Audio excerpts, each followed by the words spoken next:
Hey family, sorry, I'm in a, I'm in a car, so I guess the reception is bad depending on where you move to, okay? But I want you to know, like, yes, last night the evening prayer was powerful, okay? Let people know this is what we're called to do. I keep saying to you, this is what we're called to do, Sister Akila. This is what the body of Christ is called to do. Are you hearing me?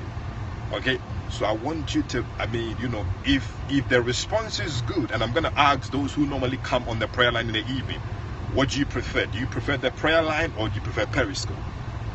Okay, I just know that Periscope, you get a lot more people in terms of some people have to pay when they use the phone line.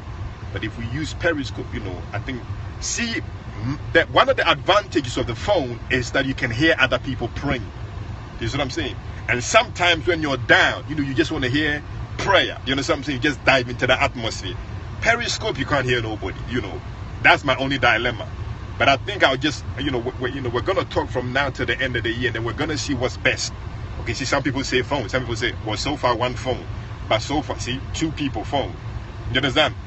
So that's my only dilemma, with regards to the phone line. Because the phone line, even sometimes, I just sit there, I'm like, God, I receive the prayers of the saints.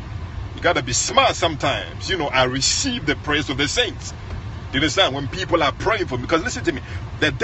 When you're in the atmosphere of prayer, listen to me. No matter how down you are, there's something that will just kick you back up. You understand? There's just something that will just, or sometimes you might be at work and you may not be able to pray. But you cannot just have your earphones on. You know what I mean? So, that's one of the advantages of being on the phone line. But I think we're going to discuss and we'll see. Maybe for me, I can be on both. So those of you who, I wouldn't mind, I can be on both. You understand? We can do both. Okay? So those that want to hear prayer can just be on there. We're going to be praying. Listen to me. This is what we've been called to do. One of the pillars. You know why? Under such persecution, the church of old was able to grow? You know why those who were in slavery? Do you know why they were able to stand on their faith? Do you know why you and I are here today? It's because they understood that, listen to me, there is something that is more superior. And their faith was built on prayer. They pray. That's why people want to talk, and some people want to use the color issue, the slavery issue. Listen to me, those of old, they knew how to tap into God. He said, God, I don't want my grandchild to come and live the same lifestyle as I am. You understand? Oh, I don't want my son to come and live through this mess. So God, I will go through this. I will sacrifice myself. But the next generation, my God, they will walk in freedom. The next generation, they will walk in freedom. There is nothing that will bind them to slavery. Sometimes you see what you're going through. You see how you hate what you're going through. Use that as a prayer point. Say, God, no child of mine will live in poverty. My God, nothing that has come out of my loins. Listen to me. You, the one that is going through, listen, use what you're going through to be a prayer point and break that cycle. My God, I have to work 4 or 5 jobs. No child of mine will work 4 or 5 jobs. Nobody connected to me will struggle like I've struggled. You understand? That becomes a prayer point. You open up your voice. You understand? You open up your voice and you place an injunction and an embargo. You prevent it from carrying on to the next generation. Those are the powerful prayers that you can pray. I'm not going to live the lifestyle that my father lived. I'm not going to struggle like my father struggled.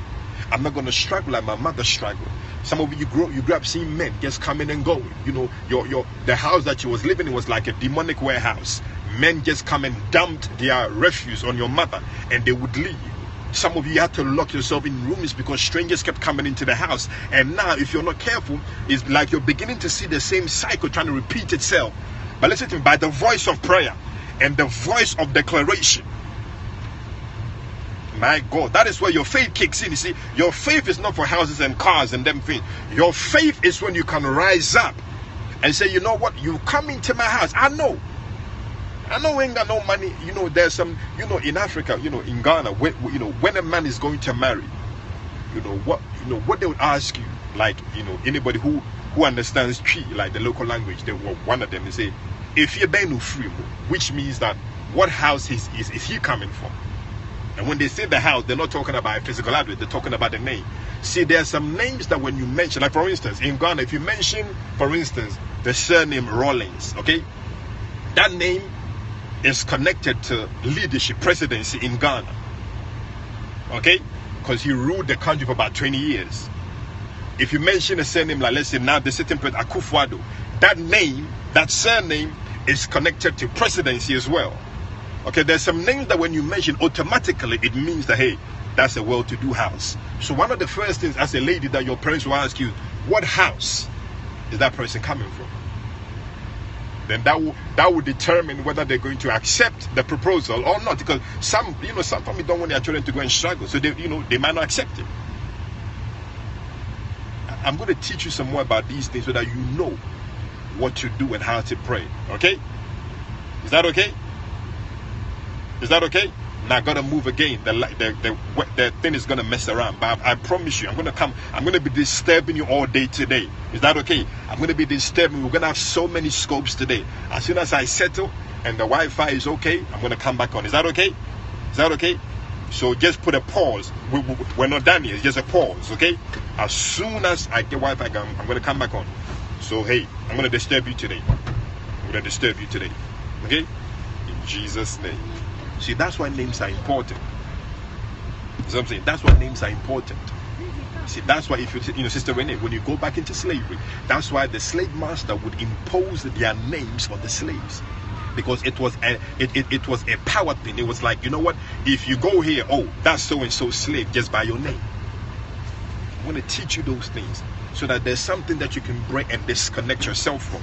You see, that's why you see someone like Michael X, he took that name off. See, I can understand what he was doing. He said, I'm going to put X there. X symbolizes the name that I don't even know that I'm supposed to carry. That's what I'm saying.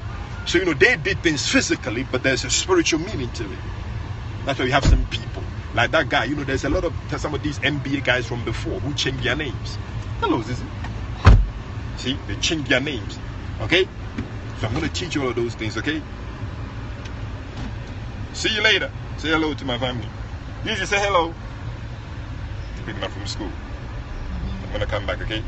This is well. I'm gonna come back as soon as I get Wi-Fi. I'm gonna come back on. See ya.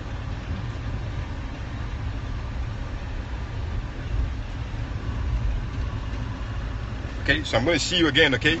Within the next 2-3 hours, I'm gonna come back on, okay? Okay. Bye bye. Say bye bye, Jamie. Bye bye. Say bye bye, Zizi. Bye bye. Wife is driving. Say bye bye. I'll see you later, okay? Bye bye.